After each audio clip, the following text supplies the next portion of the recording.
So when we go into a project, or when we go into one of these houses, like Mason was saying, the first thing we're going to do is we're going to level out. So everything on bottom needs to start. So you're starting from the foundation and you're working your way up, which is why the last thing that is being touched is the roofs, right? And so foundation, what does that mean? That means all those posts and piers that you see underneath that's keeping the house suspended up. There could be rotting on some of those posts, termite issues, and maybe slacking a little bit. What happens to the house? It starts to slant, right? So you guys ever been in a house where you're walking through the house, old house, and you can kind of, you put a marble on the ground, it rolls, right? That's because the foundation, something is going on with the foundation. So it wouldn't matter. Now, here's the thing too.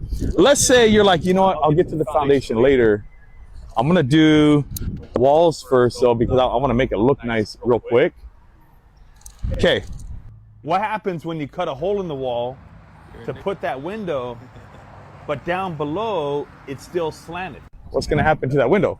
It's not gonna set. But you used the leveler, right? So you're like, but I used the leveler. I cut a straight line with my leveler. But then you go back to the foundation, the thing down there was sloping 3 inches, right? Let's just say it's 3 inches. So now you're like, okay, I got to jack that up 3 inches. Well, what just happened up above?